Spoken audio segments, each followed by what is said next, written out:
Aloha! I'm Kim Jolene with Finding Your Fiji. I help bring harmony to your head, to your heart, and to your home.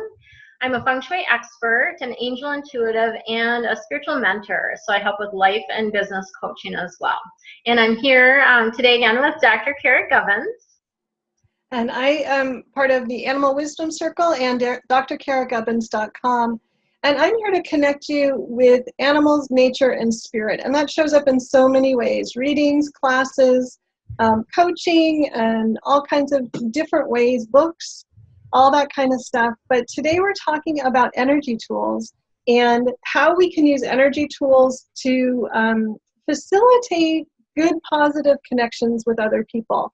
And in a lot of ways, good, positive connections with other people includes disconnecting when we're done, because we don't want to have our energy going away to other people, and we don't want to have anybody else's energy in our space after that connection, after that interaction is gone. When we interact with people, our energy fields will interact as well, which is awesome.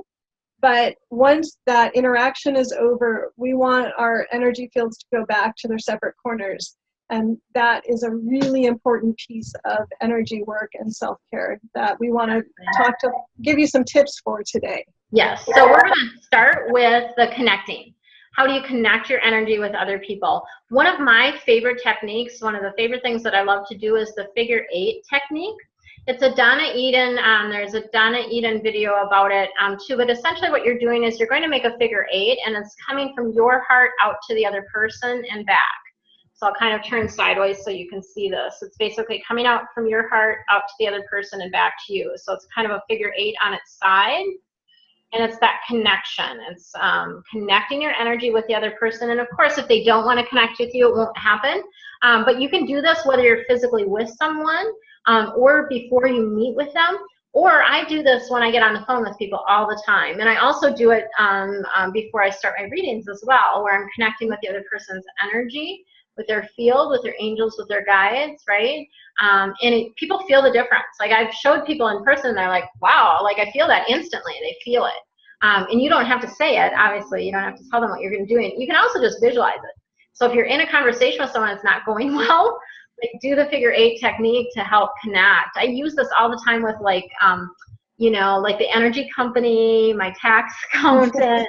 So anytime I'm feeling like I really need them to understand me or I need to connect in a way that is helpful to me, I use that figure 8 technique. Yeah. And when we're interacting, that energy should be flowing back and forth between us. And so that just facilitates that natural flow of energy that happens whenever you're interacting with somebody else. Yeah, beautiful. The other tool I use that's similar is a communication rose. So if I'm talking to somebody, especially if it's going to be a difficult situation or conversation, or I think they're not going to get what I'm saying, or they're not going to be receptive to what I say, or they're going to misinterpret what I say, I will visualize a communication rose between us and see all of our energy going through that rose. So that rose is going to kind of filter any negativity or, controlling or, attachment or anything like that, and facilitate that I will say the right words and that my words will be heard by the other person. So it's just a really simple visualization, just a rose between you, and you can see your energy and your conversation going back and forth between that rose. And I've had really amazing turnarounds in conversations when I remember to do that. Yeah, I know. Remembering is the key. And it can be, the rose you visualize can be any color. It can be any size. So that rose can be like huge, right? It can be really, really big. And it can be any color that you want. So just have fun with that. Like, play with that a bit.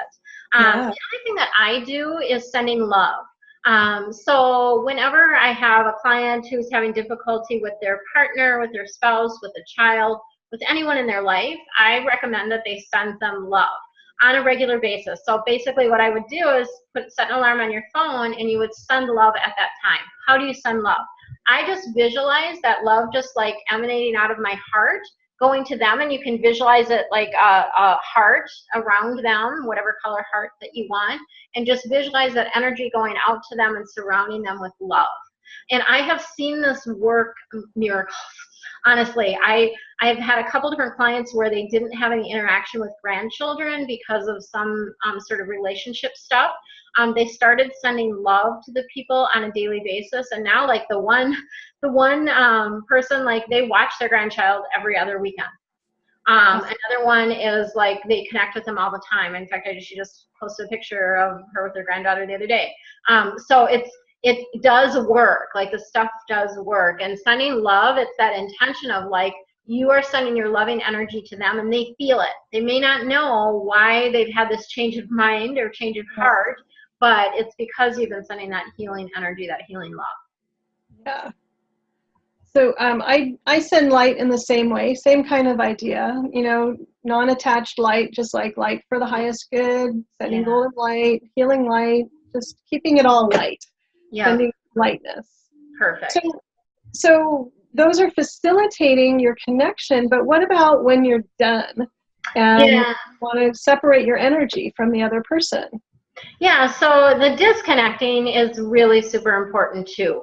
And some people, when, we talked about cutting cords a little bit in the last video, some people, when I talk about doing that, especially like with their children, that type of thing, they're like, oh, I don't want to cut cords with them, like I still want a relationship.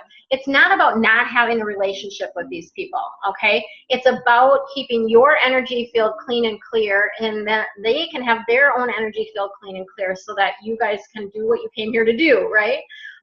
So cutting cords is a way that I do that, and we will do it with children once they get, I think they usually stay about 6 or 7. You can start cutting those cords with them, and it just helps like them taking back their responsibility, their energy, their light, and you taking your own.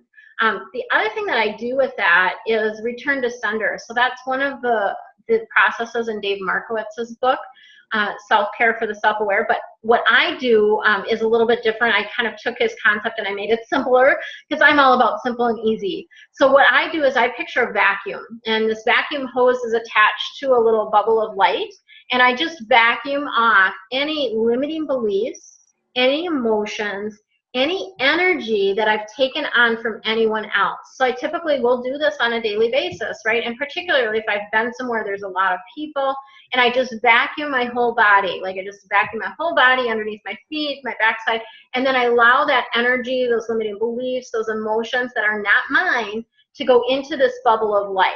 And then I just give it to the angels to transmute, so that I know then whatever's remaining is mine, and that's what I need to work on. But, whatever's not mine, I get that clear. Then I can see, okay, what is this about for me? Because sometimes we get triggered and it's other people's stuff that's triggering us, right? Right, yeah. It's not even our feelings, our emotions. It's just that energy that's in our space. Yeah. And my go-to tool for this is what I use, a separation rose. And so a separation rose, the job of that is to suck any energy from that other person that's in my energy field, and it goes into the rose, and then it goes back to them. So again, that rose acts like a filter to neutralize it, to clean it, to heal it, whatever, and it goes back, and then I call my energy back through that rose to me. So now I'm getting my energy neutralized, cleared, filtered, whatever, back to me, and then I just will destroy that rose however it feels appropriate. Sometimes I squish it, sometimes I send it up to the light, sometimes I end up throwing it up as glitter.